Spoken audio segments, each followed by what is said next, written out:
경실련이 어제 오전 11시 국회 앞에서 그 의료 민영화 중단 촉구 기자회견을 열었었는데요. 예.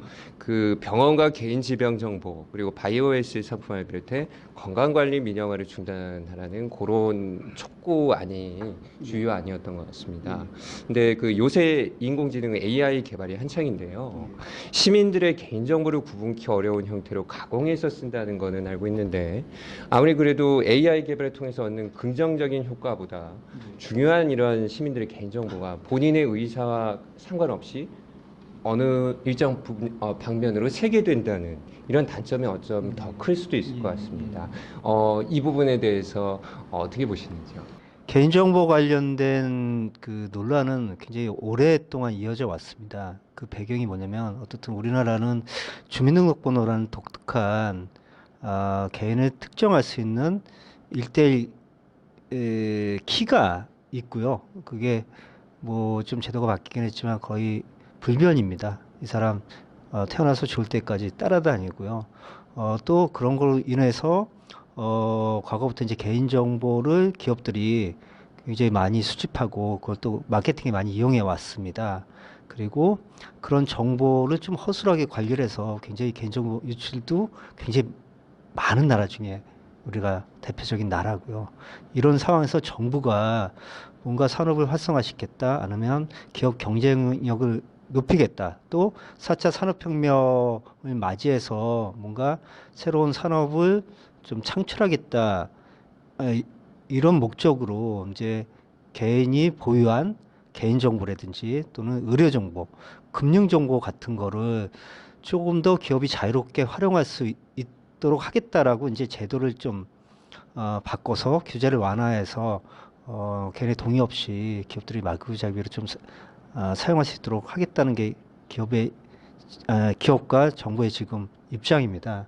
이제 문제는 뭐냐면 어, 개인 정보를 이용한다 하더라도 기본적으로는 걔네 동의가 전제돼야 됩니다. 근데 지금 정부 입장은 동의 없이 말고 그냥 사용하겠다는 건데, 그거를 약간 가명 처리를 해서 사용할 수 있도록 하겠다는 겁니다. 근데 이제 그 가명 처리가 어떻든 완벽하진 않고요.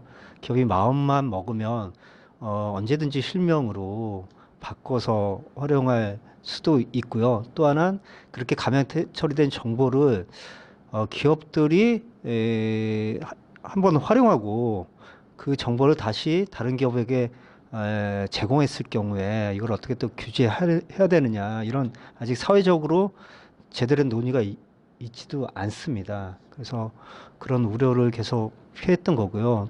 또 하나는 그런 정보를 활용해서 과연 경제가 활성화될지, 또 기업이 얼마나 경쟁력이 높아질지에 대해서 지금 명확한 상을 정부에서 지금 내놓지 못하고 있습니다. 그냥 단순히 개인정보를 활용하면 기업들이 장사가 잘 될 거다, 이렇게 되게 추상적인 말로서만 지금 설명하고 있어서 과연 국민적인 공감대가 있는지에 대해서 저희는 좀 부족하다고 생각을 하는 게 있고요. 또 하나 정부에서 추진하는 것 중에 하나가 가명 정보의 활용이 아니라 마이데이터라고 그럽니다. 그게 뭐냐면 내가 가진 정보를 제3자한테 제공하고 그 제3자가 그런 정보를 활용해서 경제적 이익을 얻겠다는 겁니다. 근데 그 기본적으로 개인의 동의를 물론 전제를 하는데, 현재는 개인정보를 수집하거나 이용할 때는 어떤 물건을 구입한다든지 아니면 홈페이지에 이를 회원가입한다든지 어떤 서비스를 이용할 때 보통 개인정보를 제공하는데, 앞으로 이제 마이데이터 산업이 시작되면 개인정보 자체가 이제 거래 대상이 됩니다. 예. 그래서 개인정보를 사고 파는 시장을 정부가 앞으로 합법화 시키겠다는 거거든요. 이런 거는 어떻든 개인정보 전반의 정책적 기조를 싹 바꾸는 거기 때문에 충분한 사회적 논의나 합의가 필요한데, 그런 거 없이 정부가 일방적으로 지금 정책을 추진하는 거에 대해서 이제 좀 저희는 우려를 하고 있습니다. 아무래도 그 우선적으로는 제가 그 개인정보에 대해서 예. 우선 말씀을 한번 여쭤봤는데요. 예. 그 아무래도 24일 그 국회 앞에서 이 촉구 기자회견을 했던 것의 핵심은 아무래도 의료 민영화가 되지 않을까 싶습니다.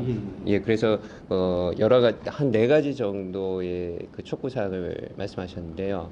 첫 번째가 인보사 사태 양산할 첨단 재생의료법 제정안 폐기, 그리고 두 번째가 영리병원을 확산시킬 보건의료기술진흥법 개정안 폐기, 그리고 세 번째가 방금 말씀하셨던 그런 개인질병정보 상품화하는 개인정보보호법 개정안 폐기, 끝으로 건강관리 민영화하는 건강관리 서비스 가이드라인 폐기였더라고요. 근데 이게 대다수 최근 일어났던 사회적 사건들에 기반하고 있는데요. 그러니까 앞으로 우리 시민분들 입장에서는 만일 이 법안과 가이드라인이 통과될 때 어떤 일이 발생하게 될지 간략하게 한번 소개 부탁드리겠습니다. 예. 기본적으로 최근에 뭐 인보사가 사회적 지금 논란이 되고 있지 않습니까? 근데 그 배경을 자세히 보면, 그러니까 정부가 제약사와 관련된 규제를 좀 완화시켜서 제약사에 자유롭게 어떤 약을 만들어서 판매할 수 있도록 하겠다는 그런 규제 완화 정책으로 발생하는 게 대표적으로 인보사입니다. 예, 예. 그리고 해외에도 유례가 없는 굉장히 특이한 사례고요. 예. 그런 것처럼 최근에 이제 각종 의료 정보를 좀 더 기업이나 아니면 병원에서 활용할 수 있겠다 하는 것도 일종의 그런 규제 완화의 손상이 있는 겁니다. 그로 인해서 그러니까 소비자 개인정보가 유출되든지 특히 의료 정보는 굉장히 민감한 정보입니다.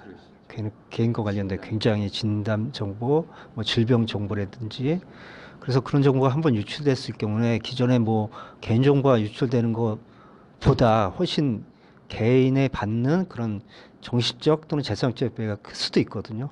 예, 그래서 너무 성급하게 또 사회적 논의 없이 정부가 정책을 추진하는 게 아니냐 이런 저는 생각을 갖고 있습니다. 연구 중심 병원이 들어서면 왜 영리병원이 된다는 그런 성명서 내용 중에 그런 게 있더라고요.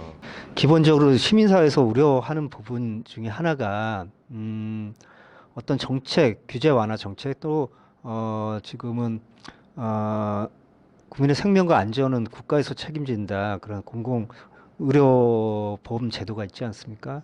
근데 이걸 영리병원이라는 형태 또는 어떤 가이드라인을 통해서 뭔가 좀 완화시켜 주면 그게 이제 초속이 된다는 거죠. 그걸 통해서 점점 영리병원이 확대되고 궁극적으로 공공의료보험 제도 자체가 무력화될 가능성이 크기 때문에 지금 정부가 추진하는 그런 정부 입장에서는 예외적이라고 하지만 그런 예외가 보편적 현실이 될 때 그런 심각한 피해가 예상되기 때문에 저희는 그 의료병원 또는 영리화 자체를 이제 반대할 수뿐이 없는 거죠. 그 연구 중심이 된다면 아무래도 기존의 그 공공의료원들이 아무래도 좀 더 사적 영리를 추구하게 되는 그러니까 그런 연구 과정이 되는 중심이라는 건 것인가요? 의료라는 건 결국 국민의 생명과 안전이 1순위지 않습니까?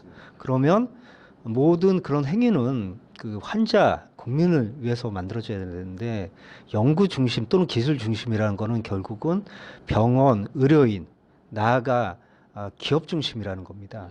예, 그래서 그런 식의 정책을 추진하는 것 자체가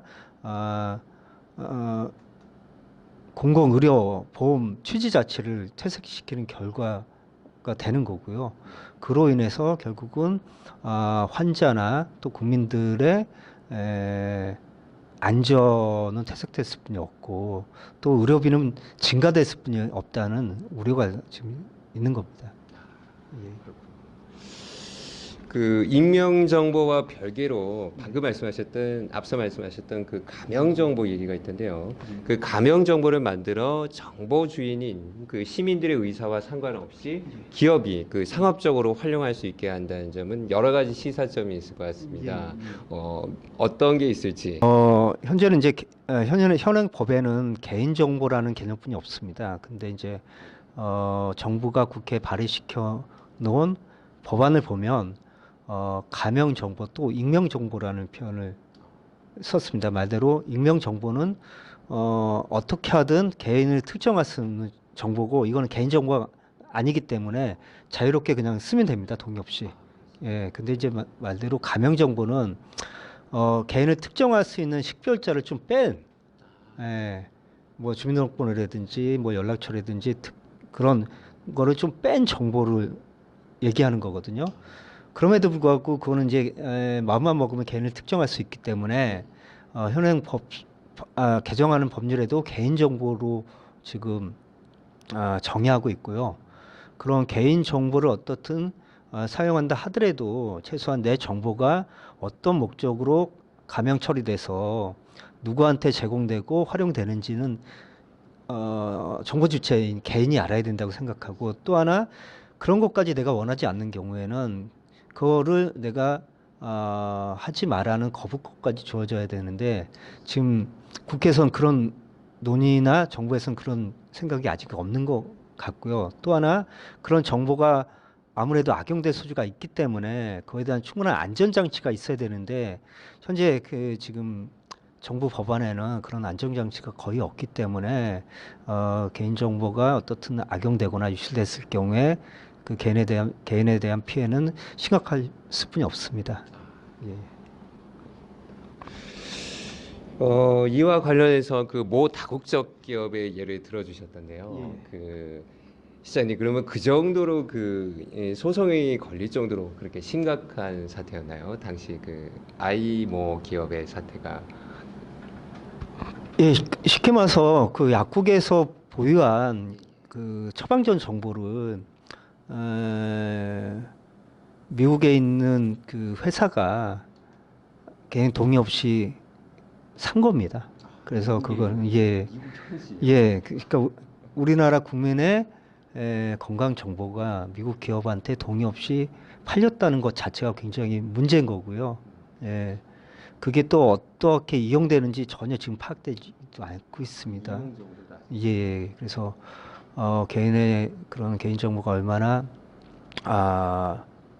악용되는지 되게 우려했을 뿐이 없는데 현재 정부 지금 소송이 진행 중이고 지금 소송에서는 아직 판결은 안 났지만 기업의 책임을 지금 안 묻고 있는 형태로 지금 가고 있습니다. 예, 이게 법원에서 면죄부가 주어진다면 이런 식으로 개인정보가 사고 팔리는 것 자체가 심각한 문제를 야기할 수 있음에도 불구하고 다른 기업들이 똑같은 행위를 할 수 있겠죠. 예. 소송 중에도 보통은 중단을 시키는 그러한 것들이 보통 많은데요. 예. 그 중단 조치나 이런 어떤 해외 기업이기 때문에 우리나라에서 통제할 수 있는 한계도 있고요. 예, 예. 예, 또 어떠한 정보가 어느 정도 넘어갔고 그런 정보가 어떻게 악용됐는지 자체를 실태를 정확하게 지금 조사하고 그걸 드러나 있지 않기 때문에 그것도 굉장히 문제입니다. 예, 그래서 예, 예.